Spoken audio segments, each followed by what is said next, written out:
Clip number 117۔ اس clip میں آپ قرآن پاک کی سورہ آل عمران کی آیت نمبر 54 اور 55 کی تلاوت، ترجمہ اور تفسیر قرآن صراط الجنان سنیں گے۔ بسم اللہ الرحمن الرحیم۔ ترجمہ، اللہ کے نام سے شروع جو نہایت مہربان رحمت والا ہے۔ وَمَكَرُوا وَمَكَرَ اللَّهُ وَاللَّهُ خَيْرُ الْمَاكِرِينَ۔ ترجمہ، اور کافروں نے خفیہ منصوبہ بنایا اور اللہ نے خفیہ تدبیر فرمائی، اور اللہ سب سے بہتر خفیہ تدبیر فرمانے والا ہے۔ وَمَكَرُوا، اور انہوں نے خفیہ منصوبہ بنایا، یعنی بنی اسرائیل کے یہودیوں نے حضرت عیسیٰ علیہ السلام کے ساتھ مکر کیا کہ دھوکے کے ساتھ آپ علیہ السلام کے قتل کا انتظام کیا اور اپنے ایک شخص کو اس کام پر مقرر کر دیا۔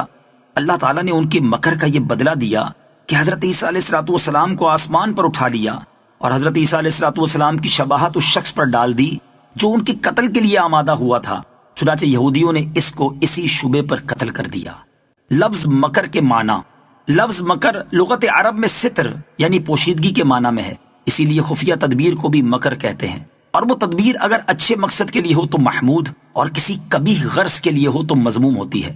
مگر اردو زبان میں یہ لفظ فریب کے معنی میں مستعمل ہوتا ہے، اس لیے ہرگز شان الہی میں نہ کہا جائے گا، اور اب چونکہ عربی میں بھی دھوکے کے معنی میں معروف ہو گیا ہے، اس لیے عربی میں بھی شان الہی میں اس کا اطلاق جائز نہیں۔ آیت میں جہاں کہیں مذکور ہوا ہے وہاں وہ خفیہ تدبیر کے معنی میں ہے۔ اذ قال اللہ یا عیسیٰ انی متوفیک ورافعک الی ومطہرک من الذین کفروا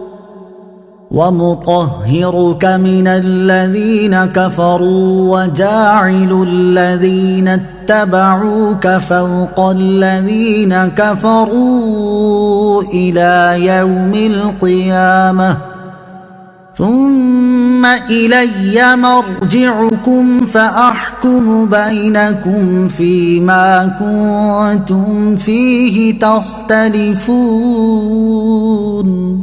ترجمہ، یاد کرو جب اللہ نے فرمایا اے عیسیٰ میں تمہیں پوری عمر تک پہنچاؤں گا اور تجھے اپنی طرف اٹھا لوں گا اور تجھے کافروں سے نجات عطا کروں گا اور تیری پیروی کرنے والوں کو قیامت تک تیرے منکروں پر غلبہ دوں گا، پھر تم سب میری طرف پلٹ کر آؤ گے تو جن باتوں میں تم جھگڑتے تھے ان باتوں کا میں تمہارے درمیان فیصلہ کر دوں گا۔ اذ قال اللہ یا عیسیٰ، جب اللہ نے فرمایا اے عیسیٰ۔ اس آیت مبارکہ میں حضرت عیسیٰ علیہ السلام کو 4 باتیں فرمائی گئیں۔ نمبر 1 توفا یعنی پوری عمر کو پہنچانا، نمبر 2 اپنی طرف اٹھا لینا، نمبر 3 کافروں سے نجات دینا، نمبر 4 حضرت عیسیٰ علیہ السلام کے پیروکاروں کو غلبہ دینا۔ اب ہم ان کو ذرا تفصیل سے بیان کرتے ہیں۔ پہلی بات توفا ہے۔ مرزائیوں نے آیت پاک کے ان الفاظ کو بنیاد بنا کر یہود و نصارہ کی پیروی میں حضرت عیسیٰ علیہ السلام کی وفات کا دعویٰ کیا، اور یہ سراسر غلط ہے، کیونکہ پہلی بات تو یہ ہے کہ توفا کا حقیقی معنی ہے پورا کرنا، جیسے قرآن پاک میں ہے وَإِبْرَاهِيمَ الَّذِي وَفَّى، اور ابراہیم جو پورے احکام بجا لایا، اور یہ موت کے معنی میں بھی استعمال ہوتا ہے، لیکن یہ اس کا مجازی معنی ہے، اور جب تک کوئی واضح قرینہ موجود نہ ہو اس وقت تک لفظ کا حقیقی معنی چھوڑ کر مجازی معنی مراد نہیں لیا جا سکتا، اور یہاں کوئی ایسا قرینہ موجود نہیں کہ توفا کا معنی موت کیا جائے، بلکہ اس کا حقیقی معنی مراد لینے پر واضح قرائن بھی موجود ہیں، اور وہ قرائن احادیث مبارکہ ہیں جن میں یہ بیان ہے کہ حضرت عیسیٰ علیہ السلام زندہ آسمان پر اٹھائے گئے اور قرب قیامت میں واپس تشریف لائیں گے، لہٰذا اس آیت سے حضرت عیسیٰ علیہ السلام کی وفات ثابت نہیں ہوتی۔ دوسرے نمبر پر بالفرض اگر توفا کا معنی وفات دینا ہی ہے تو اس سے یہ کہاں ثابت ہوا کہ حضرت عیسیٰ علیہ السلام وفات پا چکے ہیں؟ صرف یہ فرمایا کہ اے عیسیٰ میں تجھے وفات دوں گا، تو یہ بات تو ہم بھی مانتے ہیں کہ حضرت عیسیٰ علیہ السلام بھی وفات پائیں گے، یہ معنی نہیں ہے کہ ہم نے تجھے فوت کر دیا۔ اب یہ بات کہ آیت میں توفا یعنی وفات دینے کا پہلے تذکرہ ہے اور اٹھائے جانے کا بعد میں، اور چونکہ حضرت عیسیٰ علیہ السلام اٹھائے جا چکے ہیں لہٰذا ان کی وفات بھی پہلے ثابت ہو گئی، تو اس کا جواب یہ ہے کہ آیت میں متوفی کا اور رافعو کا کے درمیان میں واو ہے، اور عربی زبان میں واو ترتیب کے لیے نہیں آتی کہ جس کا مطلب یہ نکلے کہ وفات پہلے ہوئی اور اٹھایا جانا بعد میں، جیسے قرآن پاک میں حضرت مریم رضی اللہ تعالی عنہا سے فرمایا گیا وَاسْجُدِي وَارْكَعِي، اور سجدہ اور رکوع کر، یہاں سجدے کا پہلے تذکرہ ہے اور رکوع کا بعد میں، تو کیا اس کا مطلب یہ ہے کہ حضرت مریم رضی اللہ تعالی عنہا رکوع بعد میں کرتی تھیں اور سجدہ پہلے؟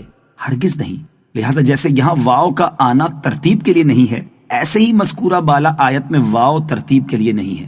دوسری بات حضرت عیسیٰ علیہ السلام کا اٹھایا جانا ہے۔ فرمایا گیا کہ ہم تمہیں بغیر موت کے اٹھا کر آسمان پر عزت کی جگہ اور فرشتوں کی جائے قرار میں پہنچا دیں گے۔ رسول اکرم علیہ السلام نے فرمایا حضرت عیسیٰ علیہ السلام میری امت پر خلیفہ ہو کر نازل ہوں گے، سلیب توڑیں گے، خنزیروں کو قتل کریں گے، 40 سال رہیں گے، نکاح فرمائیں گے، اولاد ہوگی، اور پھر آپ علیہ السلام کا وصال ہوگا۔ وہ امت کیسے ہلاک ہو جس کا اول میں ہوں اور آخر حضرت عیسیٰ علیہ السلام، اور وسط میں میرے اہل بیت میں سے حضرت مہدی رضی اللہ تعالیٰ عنہ۔ مسلم شریف کی حدیث میں ہے کہ حضرت عیسیٰ علیہ السلام منارہ شرقی دمشق پر نازل ہوں گے۔ یہ بھی حدیث میں ہے کہ حضور اقدس علیہ السلام کے حجرے میں مدفون ہوں گے۔